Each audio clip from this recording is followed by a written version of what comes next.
Okay, Yes. well, so we lost Chris for a second. He was in the middle of a thought. We had technical difficulties and our call got cut off, but we're back. Um, so we don't run too far in time because Chris needs to get sleep. As I think you mentioned in the beginning, you've got basically overnight shifts that you work, so I'm sure your sleep schedule is all kinds of messed up.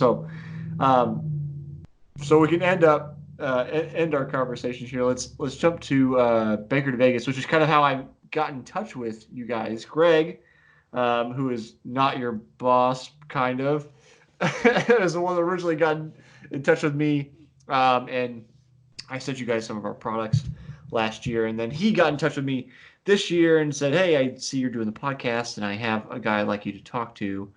Um, so tell me about Baker to Vegas, um, and what's the experience like? I know it's all law enforcement, and it's I do a relay race, but it's not even half the distance of Baker to Vegas. So how long does the race take? What kind of prep is the department doing? Do you have like tryouts where you got to make a certain time for guys from the department to be able to go, or how competitive is it? Well, Baker to Vegas, from Baker, California to Las Vegas, or just about a little bit shorter than that. I want to say there are 18 legs, which 18 relays. I think the longest one is about 12 and a half miles. And it's going through up and down, changing elevations, all sorts of hills and whatnot, mostly in the middle of the desert. Um, at the Through the blazing hot sun all the way into the frigid nights. Um, our department, it's a pretty small department. I mean, we've got around 245 officers right now. The departments that tend to kill it are the big departments like LAPD, LA Sheriff. Last year it was won by the Belize National Police, and they actually like made it that entire distance in like 6.5 hours. Just so freaking nuts. Mm-hmm. Our department, because it's so small, it's not ran entirely by officers. There we have forensic technician, accountants, anybody who works for a department can participate. On good years, this will be my second year doing it. Last year, you had tryouts, you had to run, you had to make sure that you did it in a certain time. This year, we got a lot less participation than we did in the past. We're going to have a team. Last year we made it great. I think we did one of our best runs we've ever had at our department. We were number 3 for our division, and we actually made it to the podium, and we got like these cool mugs. And our department got to take home a trophy. I think it may have been the first time. This year, I hope we can. Greg was so happy with what he did. Last year he wrote the numbers on the side of his car, and he hasn't taken them off. So they've been there for years. So I'm like, we got to beat that. We got to be even better than that, because every year you run, they rank you based off of what you ran last year. So that determines where you start in the race, and then you lose or gain your ranking depending on how you finish the year. So next year, hopefully, we're as good or better than we are this year. I think Greg was telling me that there's basically divisions where it's like if you have, say, even a smaller department than yours, you're not going to like rank them the same kind of division you would like LAPD, where it's like they've got tons and tons more officers to choose from. Yeah, there's a lot of different divisions. I can't even keep. I'm not sure on how many. I think there are about 6, maybe even more than that. Because they have ones where it's just men only, and they have ones where they're just women only, and they have ones where they're just sworn, and then there are ones where it's a blended like ours. It's and also depending on the size of the department, because LAPD and LASO, the sheriff's office, usually do phenomenal because their departments are so big. They have multiple running teams. They've got like the investigative side of the department has a team, and then the patrol side has a team, and then the jailers have a team, and the district attorney investigators have a team. It's just LA. There's like 10 teams out of LA alone. So, they're of course they're going to run stuff. They're going to rank and do well. while, our small department, we are scraping together and trying to beg, borrow, and steal people to make sure that, and not steal, of course, trying to make sure that we have a sufficient team. So, and we've got Chula Vista being really close to the Navy base and Marine Corps base out here. We have a lot of veteran participation. A lot of our officers are former military, so they're usually up to it and run pretty great. Greg is one of the coordinators for our team, along with David Morano.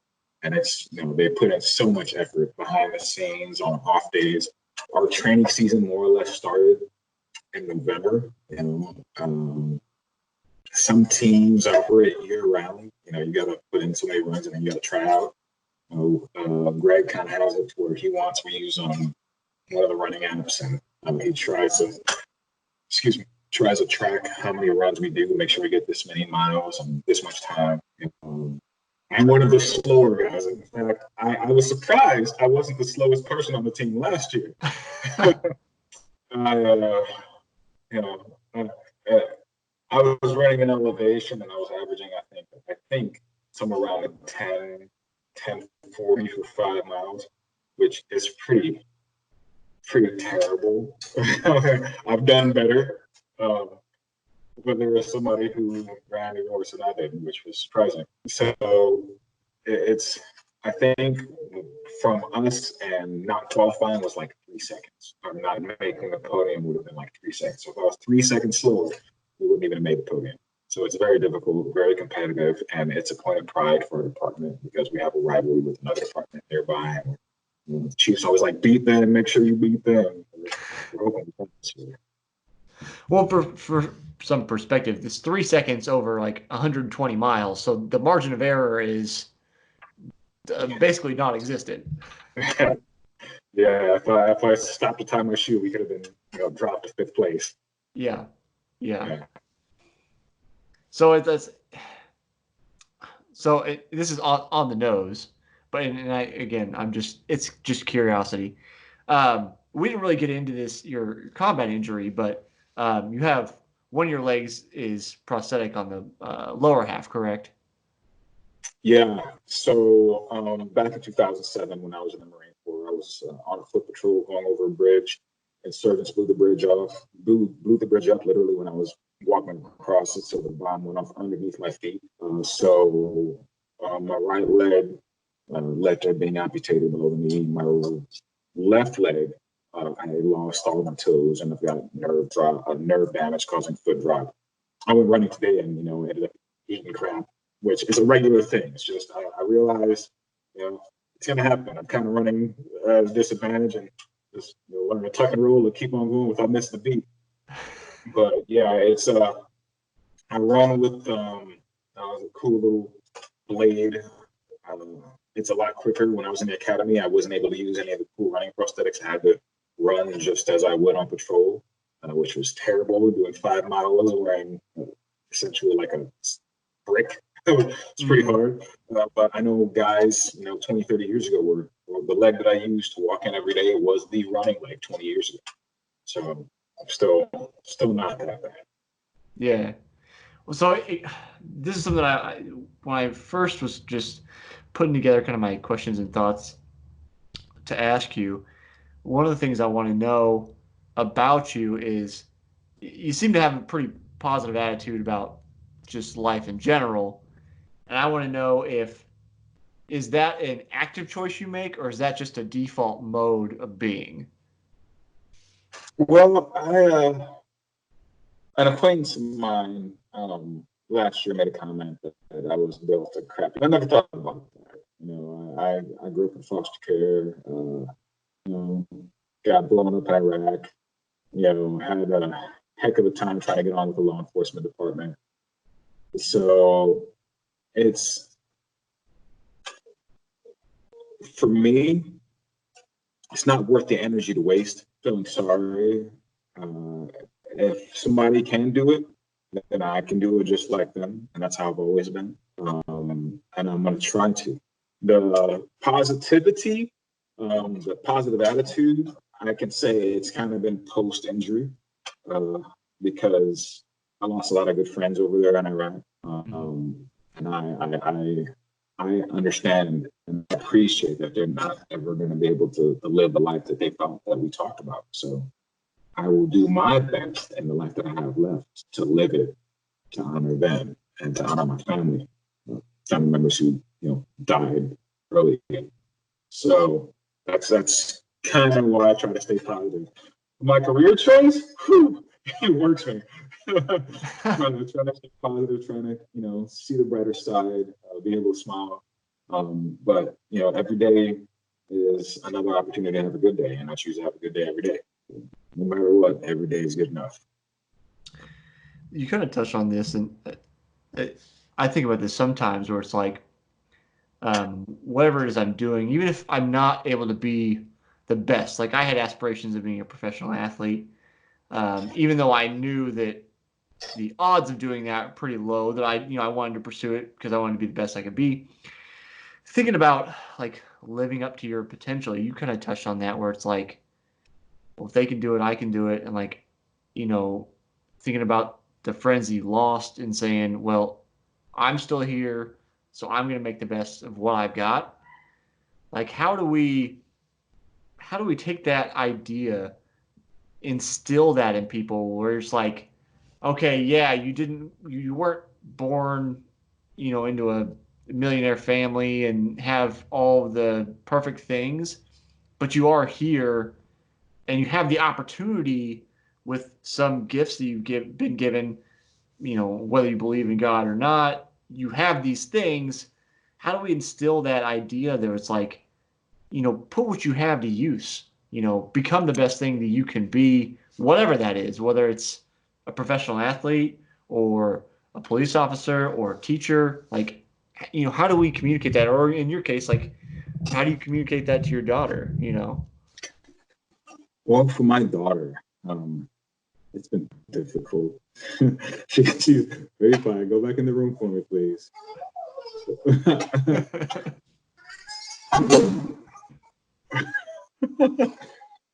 Della Marie, what's wrong? I'm sorry. She's been locked up in the room for a while. She's not too happy. We'll wrap up here soon. Well, it's a lot of it is grit. I, I'm reading a book and I realize, and the book is talking about how your children will very rarely grow up to be like you because the qualities that you had to make you into who you are making sure they don't have. I grew up in a pretty crappy situation. I'm giving my daughter pretty much everything that I didn't have and everything that I hoped for. Now, with doing that, she has a lot smoother life. And her life being smoother has kind of taken away the fact that she needs to have that determination. She needs to have that grit. When I was growing up, I didn't have many people encourage me or support me. I kind of made the choice. I looked at people and I saw either I could be like them or I would choose not to be like them. And I realized early on that most of life is a choice. You can choose to be happy, you can choose to be sad, you can choose to be successful, you can choose to be a failure. And you make that determination. I may not be the fastest runner, but I'm a runner. Mm-hmm. Most people out there are faster than me, but they won't run. So I'm faster than them no matter what. Yep. So my daughter, I try to encourage her that it doesn't matter if you're the best. The fact is that you're doing it. And even if you don't do it well, the more you do it, the better you will get. The mindset, I don't know. I really can't say it. It's hard. And I think it's getting more difficult in today's society with the way things are going. It's easier to be a victim than to be a victor. It's almost like you are looked down upon for your success. Mm-hmm. I have a nice house, nice cars, and I've got some savings. If I didn't have my injuries, people would probably look at me like a terrible person just because I have the things that other people don't have. Mm-hmm. But because I have my injuries, they're like, oh, well, it must have been difficult for him to get them. But it's difficult for people to get them regardless. Right. There's nothing wrong with being successful. So it's the modern state of our culture, our society. I'm sure we could continue on for quite a while. But again, trying to be mindful of your time and knowing you probably need to get to sleep and take care of hers here soon. Um, I do like to ask everybody the same question.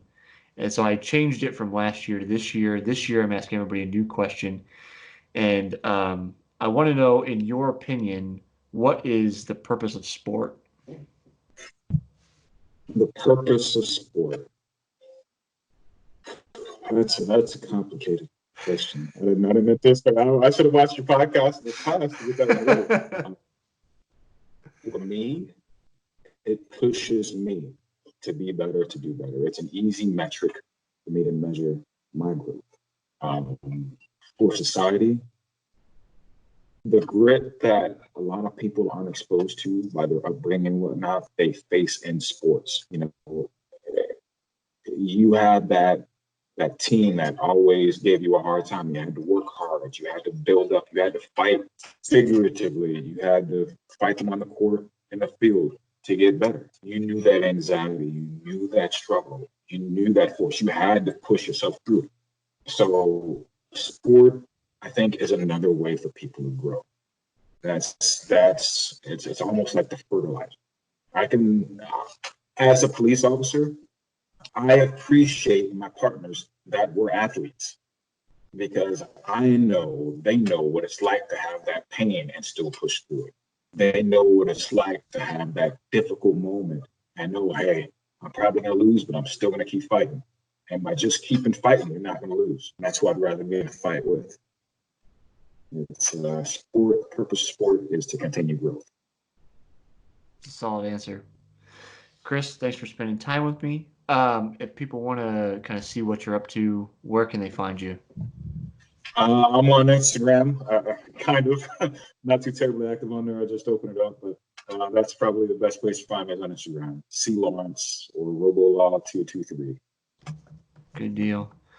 Thanks for spending time with me and for dealing with the technical difficulties, coming back for a little bit more time. No problem. Thanks for giving me the opportunity to talk. And take care.